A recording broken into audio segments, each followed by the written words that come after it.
Welcome to the Mary Mac Show, where we will be talking about your feelings, experiences, and pain following the death of a loved one.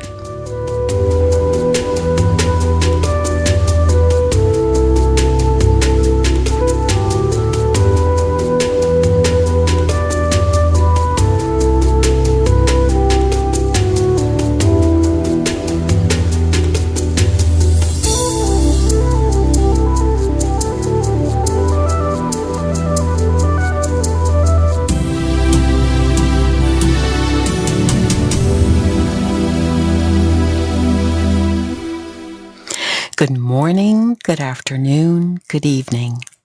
Wherever you find yourself in this entire world, I welcome you. So did you have a chance to review what I spoke about last week? It's never easy to be prepared or try to be prepared for any kind of death. We don't understand when that day will come, and even when it comes, we're not prepared. Even if it's been a long illness, we're still not prepared. And that's okay. It's just the way it works. And it's hard for us. It's hard for us to accept that. I understand. And with it comes a whole host of emotions. And one of the emotions I'd like to touch on today is stress. Now, we will all have feelings of sadness, guilt, anxiety, loneliness, irritability, even overwhelm. Sometimes we have a desire to blame others. We might feel anger, maybe even embarrassment if our loved one might have been murdered or died by suicide. We feel self-doubt, a lower self-esteem, a sense of being out of control. We can experience everything from hopelessness and helplessness to feelings of victimization. It may be many months, even years since their death, and yet there will be times we can't believe it's been that long or short a time since they died. You might be asking yourself, is it really a year already? It feels like it just happened. Yet on other days, we might be thinking, why are these days dragging on so much?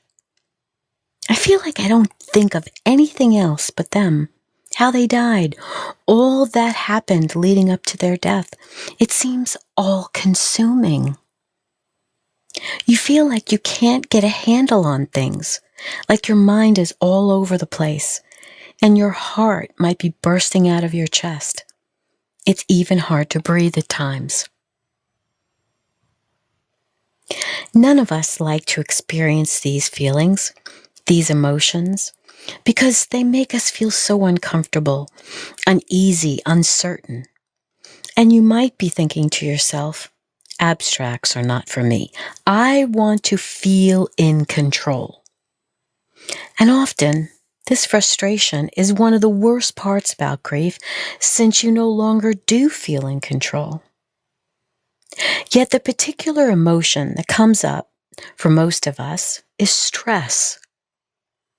Even if we aren't dealing with the after effects of a loved one's death, stress is a primary factor in everyday life, and how we handle it has everything to do with how we build a new life after our loved one is no longer with us.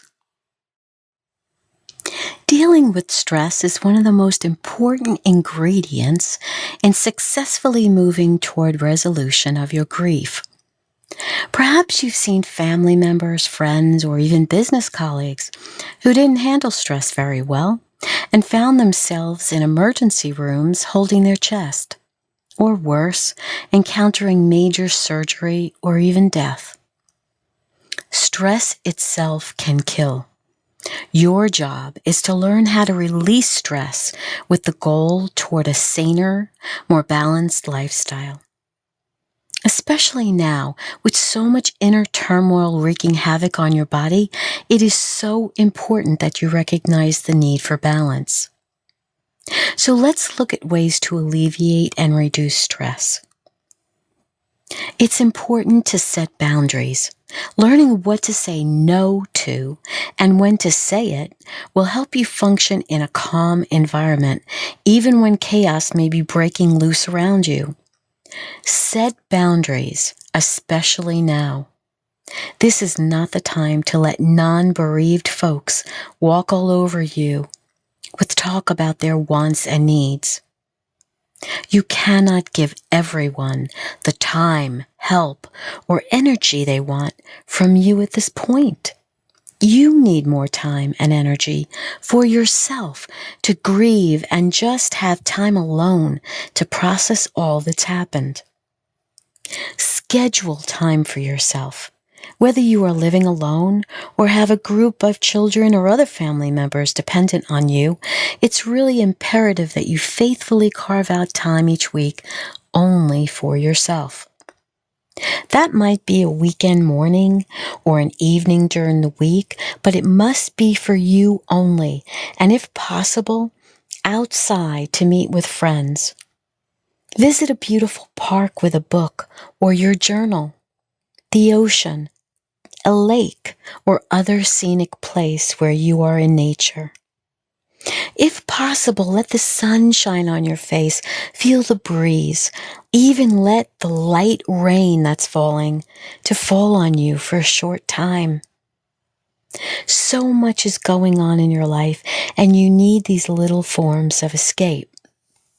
Where can you go, and what can you do to schedule time for yourself? Write them in your gratitude journal. Next, I'd like to talk about prayer and meditation. Even if you don't consider yourself religious or spiritual, my sense of this is that there is someone much higher than ourselves. And if you listen to other episodes, you know that I feel strongly that heaven is real from all the people I've spoken with over the years who have died and came back to tell about it. Being still in our room when we first rise in the morning gives us a peaceful start to our day. We acknowledge that there is someone who has more power than we do. We may not know all the answers to what has happened, but knowing we aren't in this alone certainly helps us. I personally say thank you every morning and evening for what I do have and what I've accomplished in that day. I thank God for all He is orchestrating on my behalf in the background, which I cannot yet see, and that He will watch over us. There are lovely YouTube videos online for 10 to 15-minute meditations, which I prefer. When you first begin, your goal is to calm your mind. Just be. Instead of always running and doing, calm your body and mind. Learn to relax. I also want to talk about exercise. Now, I know. You're probably saying, did she have to bring up that word? Yes, I did. The reason is not so much to worry about your physical size, although that is a wonderful byproduct, but rather to get you moving, which will help reduce the possibility of depression. When we sit too long and continually reflect upon our pain instead of doing something with our body, we can easily fall into a depressed state. And I don't want this to happen to you. Making special time for exercise, especially when you're dealing with such pain, is so valuable. Even though you feel like you want to lie in bed all day, it is important that you move, get outside, and get some fresh air. If all you do is walk outside your door and breathe in the air, or walk a block down the street and back, it is far better than had you stayed in bed all day. In the beginning, this may be significant for you. The whole purpose is to get your body moving. If you will do this for me every day, within a few weeks, you'll feel stronger and walk longer and farther. Maybe now it will be 3 blocks, then 4. And before you know it, you'll be able to walk a mile. You'll start to look forward to this. It will be your time for yourself. And while you are grieving, you really need that. There are also YouTube videos on high impact interval training, or SIT, short interval training, which are intense, fast workouts for very short periods of time. Perhaps you would feel like that is even better for you. Also, when you wake up in the morning, lift all the blinds and draw the curtains to bring in the light. This sounds like such a little thing, but when you feel blue, you tend to want to shut out the world. And when you open them, the sunlight will come in and it will help lift your mood as well. And if it is a darker, drearier day, at least the light will come in. Much better than having a dull, dark room to depress you more. I want you to also recognize and acknowledge all the feelings that you are experiencing right now. The more we try to restrict and deny what is really happening in our emotions, the more stress we build. And the whole point is to try to reduce unnecessary stress. We had plenty to deal with before our loved one died. Now we are coupled with even more. I also encourage you to plan a nutritious diet.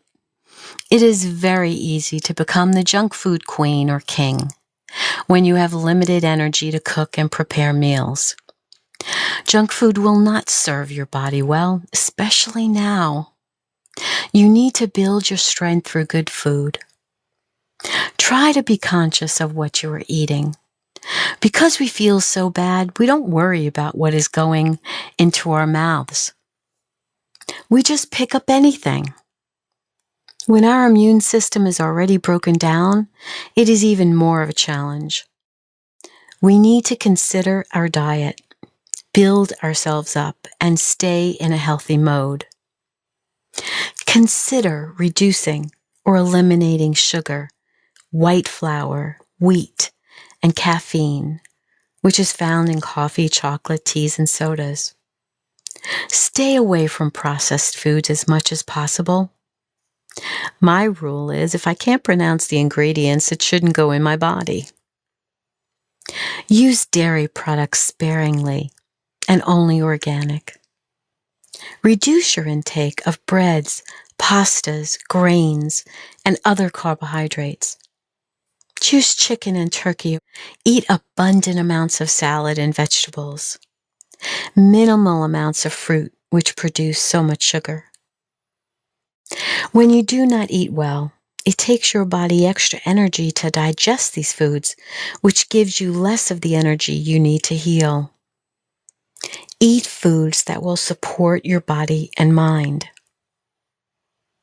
Now, some people think vitamins and supplements are useless, and even some doctors, who are afraid their services won't be needed by healthy, informed consumers, will tell you vitamins and supplements are unnecessary.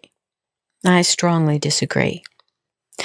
We need to do everything in our power, especially with the high cost of healthcare, to support our bodies. When our loved one dies, our physical bodies react to the strain and can decrease the strength of our immune system. During less stressful times, we had already built up toxins in our system from the pollutants in the air, pesticides used to preserve food, and through antibiotics from medication. Compound a perhaps weakened immune system with the stress of a loved one's death, and we can be that much more susceptible to illness. Enlist the help of a holistic or homeopathic doctor and nutritionist who will assist you in caring for your entire or whole body. Their skill at helping you build a strong immune system will be worth any cost insurance may not pay for. I'd also like you to listen to comforting and soothing music each day. Pick out a good radio station or channel in classical, jazz, spiritual, or other soothing genres. Choosing tunes which have rhythms of the ocean or other equally wonderful sounds of nature can be so comforting. You want to develop a peace-filled environment. You may find that instrumental is less risky than songs with words. But ultimately, you will hear that one perfect song, your song, or some sentimental song, which will only bring you sadness, start the tears to flow, and bring you on an unsettling trip down memory lane. While you may find soothing is good right now, don't dismiss the need to play loud, fun music where you can dance and feel joyful once again, like I encourage you at the end of each episode here. And I know you must have thought I was really weird for doing this the first time you joined me, but it was and is intentional. When you can handle it, uplifting music is far superior to slow, memory-filled music. You will find there is a place for both, but please don't be a slave to either format. There will actually be times when that soft, memory-filled music will help you cry out your pain and release many pent-up emotions, which you may not have otherwise been able to release.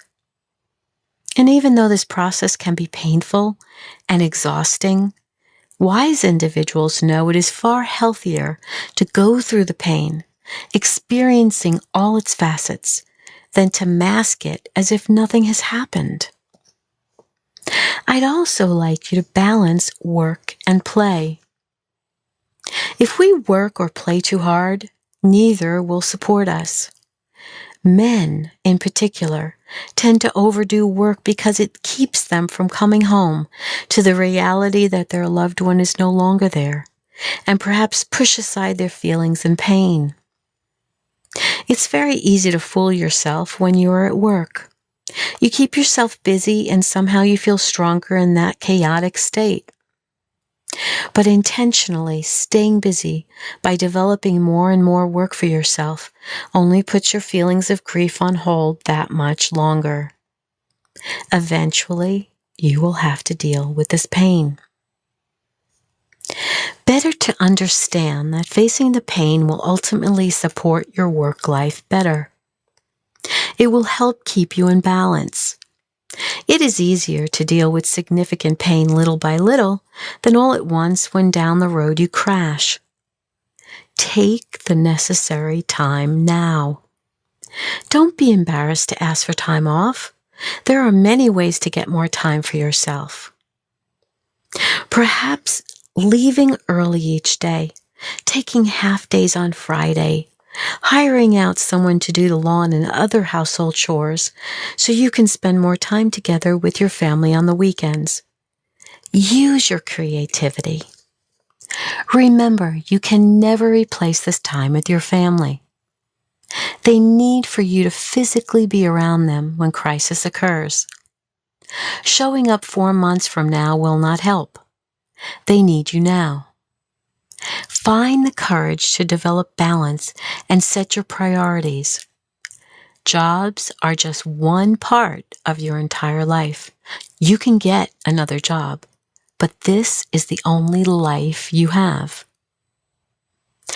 Also, if it is helpful, visit the cemetery or speak to their photo.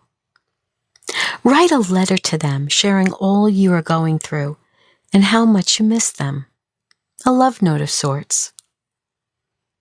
Most times, I'd write that in my gratitude journal, but occasionally, I'd write it on stationery or a note card and bury it at the cemetery. Now, I know that might sound weird, but it gave me solace. In the past, I've taken a blanket, lunch, and visited my grandmother just to be closer to her. It might sound silly to some, but it worked for me. I lie down on the blanket and just spend time there. I talk to her and catch her up on my life without her in it. Sometimes I'd cry, sometimes not. But she was such a big part of my life for most of it, and I miss her to this day. She died in 1995 when I was finishing up work on my first directory, my first book. It was called the National Directory of Bereavement Support Groups and Services. And it also won some beautiful awards. I remember I was working with the graphic designer then, and I would always pray that when she died, I would be with her. Well, I was living in New York back then and came to Florida to have concentrated time with the graphic designer of my choice. We'd lay out groups of pages at night, and in the day I'd proofread. On Tuesday night, I went over to see her with the dedication page that I created honoring her. In typical selfless fashion, when I showed it to her, she said, "Now, Mary, why'd you go and do that?" I was so grateful I went to show her that particular night, because on Friday, she took a turn for the worst, was admitted into the hospital, and exactly a week later, on the next Tuesday, at about the same time, 7:30 at night, I was there holding her hand when she died. I am forever grateful that God granted me my wish. I got to be with her at the end, and I got to tell her how much I loved her, even though she knew it. It's very important that you do what you need to do for yourself when you're going through the grieving process. Some may think it's strange, but what do you care? Do it anyway. It soothes you, comforts you, helps you to move forward. Don't build up more stress by trying to please someone else who thinks your actions are not appropriate. Forget what they say. You need to relieve stress. And lastly, I want you to develop your sense of humor again. Many who are grieving develop the misunderstanding that they are not allowed to feel happiness again because their loved one is not here to feel happiness with them. I've been asked, how can I possibly feel happy again when my loved one is in the ground? We feel we don't have that right. But I'm here to tell you, you do have a right to feel happy again. It may not come consistently in the beginning, but little at a time you will feel it. And don't feel badly that you enjoyed the laughter, jokes, feelings you used to have before they died. It's perfectly okay. Enjoy those happy spurts. You need them. You may even catch yourself laughing one day and look around wondering if anyone saw you. You may think, how can I be laughing? This isn't right. But each one of us, in our own timing, will release these feelings of guilt when we acknowledge that our loved one wouldn't want us to go around somber the rest of our lives. They'd want us to live our life even without them. And slowly, as you settle this within yourself, you give yourself permission to feel happiness again. So, let's add to our happiness right now. Let's get up and move our bodies, dance, swing our arms, and feel the music.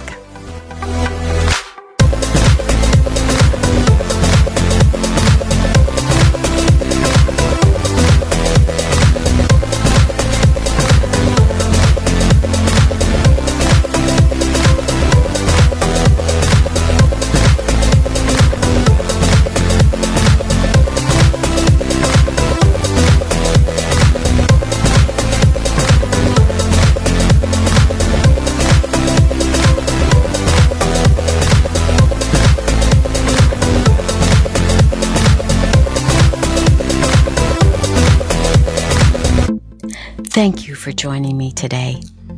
I hope you consistently write the 5 things you're most grateful for each day in your gratitude journal. That's so important to keep that up. If you'd like to leave a comment, go to my website, MaryMac.info, go to the top, click on the podcast tab, find episode 8, and leave your comment by clicking on Read More. I hope you have a wonderful week ahead. And remember to be happy because you deserve to. I'll speak to you again soon.